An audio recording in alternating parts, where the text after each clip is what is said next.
For those who are acquainted with Nigerian folklore, Madam Koi Koi evokes sentiments of nostalgia. Viewers who went to boarding schools would have been reminded of the strict routines of living in dorms.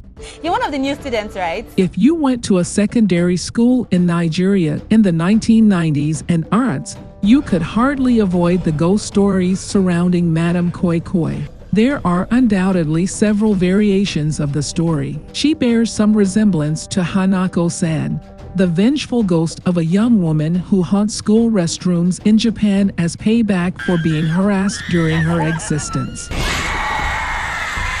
The domineering presence of ruthless seniors from secondary school is another nostalgic aspect of the story. Nevertheless, the urban legend of Madam Koi Koi, also known as Lady Koi Koi, the nocturnal feminine spirit with pointed red heels who haunts hallways with the sound of her shoe, sends shivers down the spine of impressionable students, regardless of whether they attended boarding school or not. This enduring myth is examined in the two-part movie. Look at them, preening like they own the place. On the first day while at the welcoming assembly, Amanda notices the popular kids, and Edna, her new friend, advises her to avoid them. It always ends badly for anyone that hangs out with them. Now boys, the scholars competition is round the corner. Their triumphs in school competitions contribute to the school's notoriety and financial stability. Rid yourselves of all distractions so that you can bring this home again. Mother Superior, the headmistress's concerns regarding the state education board's decision to take over the school have been temporarily resolved as a result of the boys' consistent academic success. They're the smartest kids in school. They won the scholars competition 3 years in a row. But the boys' notoriety extends beyond their scholastic achievements. The talkative Edna is aware of their past of sexual abuse of female students, and in one of the first scenes, we witness the boys sexually abusing another girl named Ibukon. This is happening. They raped me. We also see victim blaming being aptly portrayed. Perhaps if you were not out late at night, what you are alleging would not have happened. Auntie Rosemary. A decade before this incident, 3 guys in the village brutally rape and kill Sister Rosemary, one of the school teachers. A malevolent spirit is drawn to envelop Sister Rosemary's nearly dying body as a result of their deed. The movie will lead us to believe that this spirit's sole purpose is to mangle rapists, and Sister Rosemary serves as its conduit. But as the film progresses, it becomes clear that Madam Koi Koi may play a vigilante role of sorts. When we first encounter Madam Koi Koi, it's obvious that her feet are where her moniker came from. Koi Koi is an onomatopoeic translation of the click-clack of her shoes.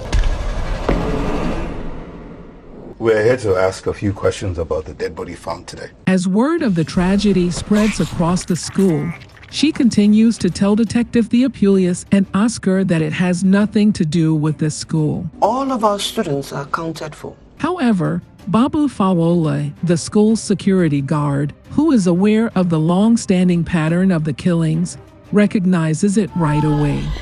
Amidst these revelations, Amanda appears as the main character who appeases Madam Koi Koi. Although the town is spared, its history of gendered sexual assault is never addressed. Doyle does a great job acting the part of the conflicted Mother Superior, frequently overwhelming those who question her ways. Chucks is adept at conveying the emotional depth of a part with his facial expressions, which frequently reflect the feelings of the character more than through dialogue or action. Don't worry, guys. have a plan. The way the story is written, the question of who the actual villain in the movie is never escapes the viewer's mind. Is it Madame Koi Koi, who goes about killing certain people? Is it Mother Superior, who is so fixated on saving her school that she is willing to cover up a student's murder, as well as the gang rape of another female student? Or is it the boys' gang that has turned the entire school into their playground? It is commendable that the writing was able to raise these kinds of questions in the minds of the viewers. Some of the lessons from the myth are presented in the second part of the series. However, they are somewhat labored and lead to some drawn-out dialogue. The main lesson is that those who commit evil will face terrible repercussions. But the movie can't fully break free from horror cliches in the second part, which ends up being dull, anticlimactic, and boring.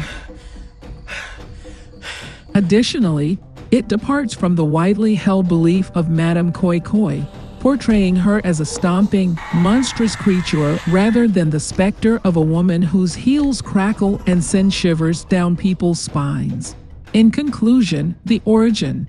Madame Koi Koi demonstrates how Nollywood filmmakers are at last taking chances to explore horror while adhering to indigenous themes and exposing social vices including sexual abuse, bullying, and intimidation. Despite many issues rooted in the plot, the movie promises to be a pleasant viewing. The origin. Madame Koi Koi is now streaming on Netflix.